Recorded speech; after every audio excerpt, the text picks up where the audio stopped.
ओम श्री सिद्धभैरवाय नमः. बघा, आपण घरं बांधतो, बंगले बांधतो. आता तुकाराम महाराजांनी काय सांगितलं? वृक्ष वेली आम्हा सोयरे वंचरे, पक्षी सुस्वरे आळविती. म्हणजे वृक्ष वेली आपले कोण आहे? सोयरे. मग आपल्या घराच्या परिसरामध्ये काय करतात? बगीचा लावतात. आता काही झाडं लावतात फक्त शो येतो, त्याचा काही उपयोग नाही. निळे दिसतात फक्त, हिरवगार. मग आपल्या घराच्या परिसरामध्ये कोणते झाडं लावावा याची आपल्याला मी थोडक्यात माहिती सांगतो. उंबर, वड, पिंपळ आणि तुळस या 4 ज्या वनस्पती, कडुलिंब, या काय करतात? ओझोन वायू घेतात आणि ओझोन वायूच बाहेर सोडतात.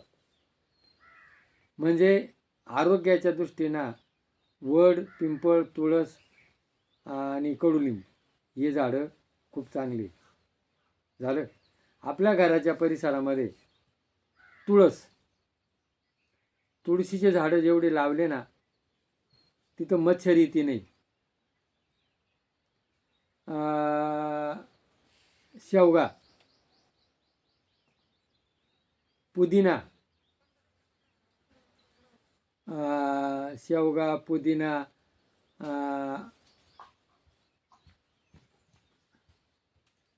आपलं आलं, हळद, गवतीच्या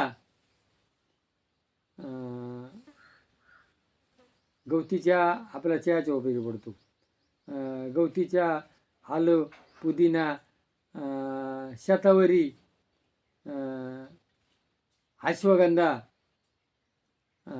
आपलं सफेद मुसळी.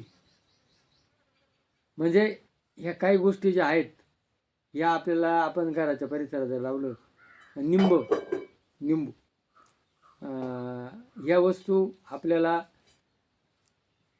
सोय होतो आणि आपल्याला त्याचा वापरही करता येतो. पण आपण काय करतो? जे नाही आहे ते लावतो. म्हणून आपल्या परिसरामध्ये, परसबागामध्ये ह्या ज्या मी सांगितल्या या वस्तू जर लावल्या, त्याच्यापासून आपल्याला आयुर्वेदिक फायदा होईल, सोय होईल आणि आपल्या उपयोगी पडतील. आता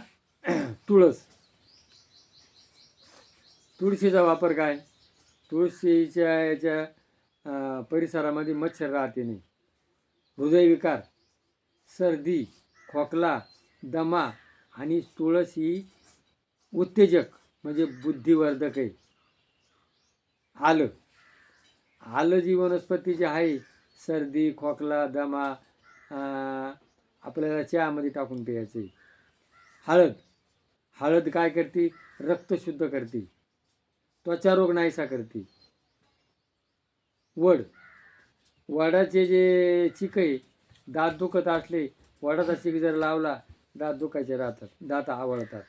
वडाचा चिक बत्ताशामध्ये जर घेतला आणि ते बत्ताशे जर टाकलं तर खाल्लं तर वीर्यवर्धक, शक्तिवर्धक.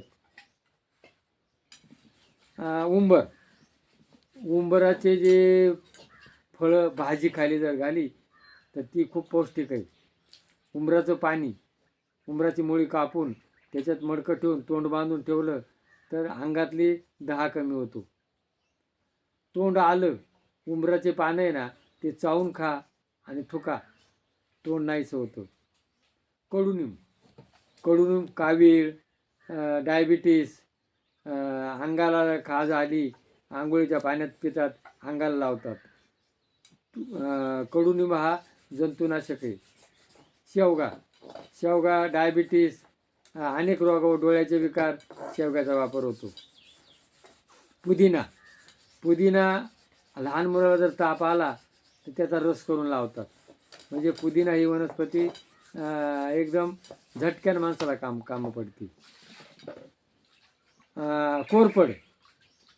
कोरपड, त्वचा रोग, अंगावर जर जखम झाली तर ती कोरपडीचं चीक आणि हळद एकत्र जर लावली तर गाठ बसती, जखम नाहीशी होती. निंबू पाचक, निंबू पाचक आहे. म्हणजे गवतीच्या सर्दी, खोकला याला उपयोगी पडतो. मग आपल्या परिसरामध्ये या वस्तू लावा आणि आपल्या घरच्या घरी आयुर्वेद, घरचा वैद्य आपल्या घरच्या घरी आपल्या कसं करता येईल.